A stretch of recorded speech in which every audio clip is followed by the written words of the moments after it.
Hey everybody, thought I'd finally get around to doing a video on the Dynabrade.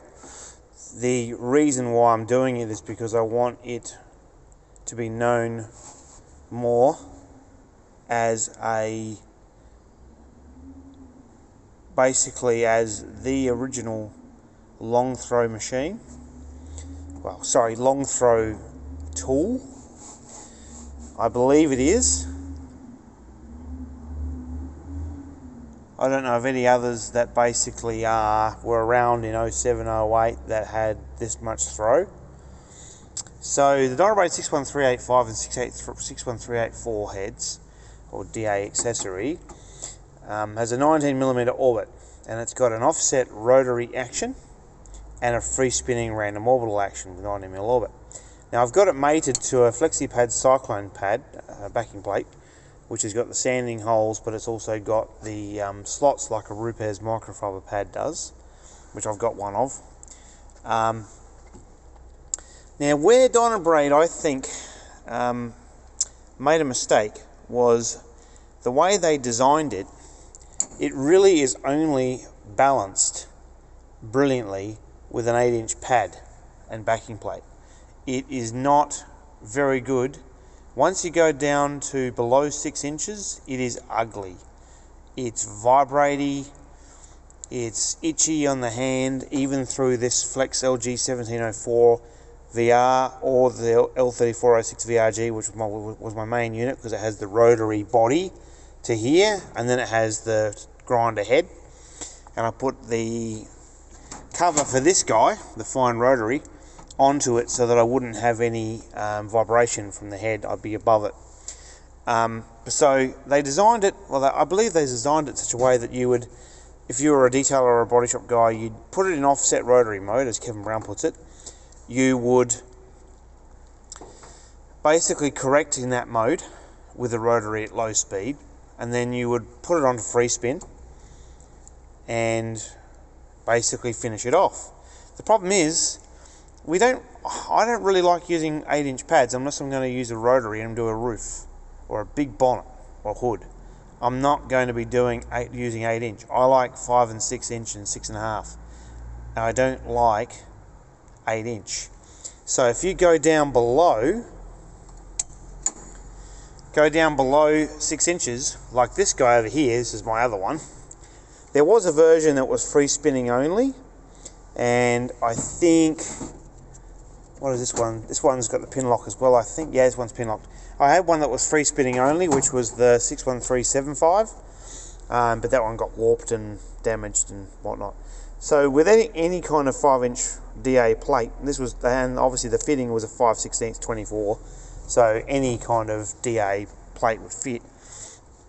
It would vibrate. It would have to lower the speed down in free spin mode because it would just be itchy as anything. It would make your hand itch and vibrate. It was not fun. If they had designed it for 7 and 6-inch pads, it would have been absolutely like a Bigfoot. And what I found was if I used the Makita rotary, it was great for the locked mode or the offset rotary mode, which does give you tremendous cut and tremendous gloss, and probably still more cut than anything on the market today. But in free spin mode, it didn't have enough speed for it to do what a Bigfoot can do, so I had to find the answer to that. Now, of course, this is before the Bigfoot. I had this before then and afterwards. So I did a worldwide search, and I literally talked to manufacturers all over the globe, and it was really only Flex that had machines that had the balls, the variable speeds, and the body style that I wanted. So the L3406 is the rotary body from the PE180 or PE14/2-150, then with a grinder head on the end of it. And it's beautifully balanced. It's fantastic. And that gave me all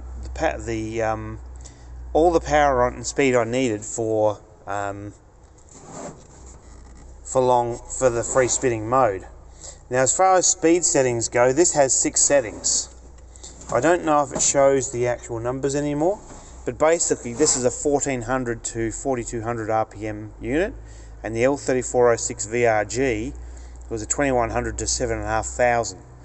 And literally with either one of these units, there was no possible way for you to fully bog it down, even with your entire body weight pushing down on it. That's what I liked, because with DA you need torque. Without large orbit, without torque and power and some good engineering, they are useless, absolutely useless. And DA's biggest problem still to this day is they are not as versatile as a rotary in terms of just putting any size plate you want and you go and there's no vibration. However, that may change. So that speed gave me what I needed for free spin. But if I wanted to use offset rotary mode, I had to use this in speed 1 or go back to the Makita rotary or a DeWalt or something like a Festool Pollux or something like that.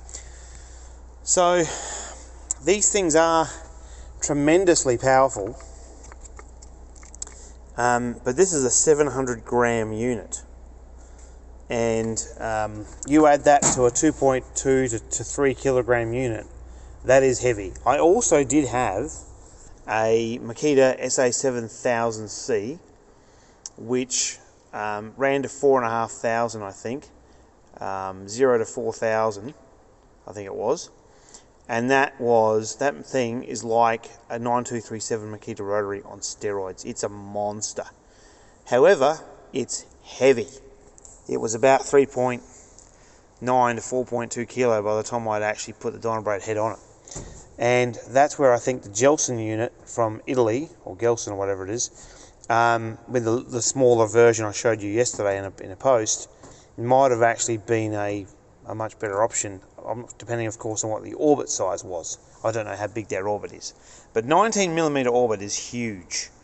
I mean, it is massive. So what you got out of this combination of this free spin and locked mode or offset rotary mode, in offset rotary mode it's basically like having gear driven force rotation with 19mm orbit. I mean, it is deadly. And if you put it on 1400 RPM, you give yourself about 20 seconds before you basically melt the paint off.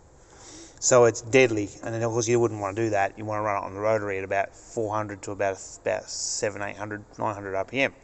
But the glossing ability of this in locked mode is phenomenal. It's really, really good. The reason they're obsolete now is simply because the Rupes have really changed the game, have really improved, they've really evolved long throw, and Flex is coming along with it for the ride as well. You know, they really have, and these are, its biggest flaw in free spin mode is that you need 1500 RPM minimum just to turn it. Really, realistically about 1800. So you need a machine that's got massive RPM, like the L3406 VRG, which is 2100 to 7,500. And you run that thing at speed 2 and literally you get the correction of a Bigfoot in half the time. And you can do twice the area. However, it's heavy and it's not exactly the most balanced thing if you use anything smaller than this plate or this plate. This one's been cut down. This one's original. However, finding really good backing plates has been another issue. Lake Country probably have some that are quite good. This one here has been cut down from a 6-inch. But most of them don't have enough give. If this plate had the thickness of that plate, or maybe a bit more or a bit less, it would have been really, really nice. But the reason I don't use this much anymore is simply because the fine rotary can't handle it. It hasn't got the body, hasn't got the engineering to handle it. If you get a typical lightweight rotary, like even a Flex PE14-2, you are going to struggle. It's going to vibrate. It just can't handle it. What I found even with the Makita is that the rotary is that even that would basically rattle and vibrate through it would vibrate this through into the body of some machines. It just couldn't handle it. Whereas these Flexes, it's like using a friggin' rotary. It's just smooth as, unless you go to the smaller plate. But yeah, it's pretty much an astonishing machine. I will do a demo on this, and definitely in free spinning mode, it's pretty friggin' phenomenal. Of course, there's a 10% loss in performance from the Bigfoot 21, because the 21, has 10% more orbit, so makes a big difference, especially if you put it with a 5-inch plate. Not that I'm really a 21mm fan.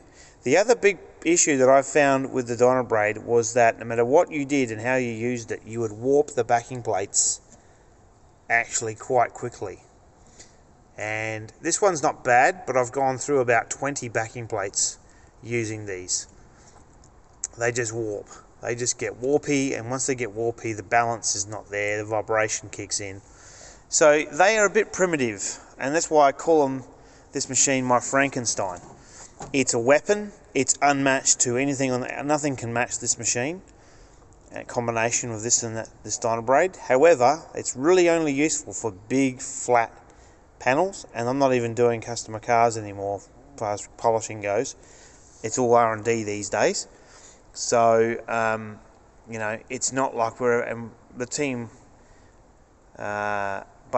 Myself anyway, I do not would want to use this machine very much at all. It's just outdated. But I'm not going to throw them away because these are $100 and something units each, and they are a piece of DA polishing technology that needs to be remembered and honoured as most likely. I'm pretty much 100% sure this is the birth of long throw polishing, DA polishing. So Rupes may claim, or have claimed, that they revolutionised it or invented it. What they didn't, what they did, and if I'm wrong, I apologise to Rupes right now, but they evolved it massively and put something like this, but better, inside of a machine. It's a far better way to go than having some big alloy unit that weighs 700 grams, and if you're basically working it and you've got no protection around here and this thing's spinning at high speed, you can smack your fingers with this thing spinning, and I've done it a number of times and it bloody hurts. It really does.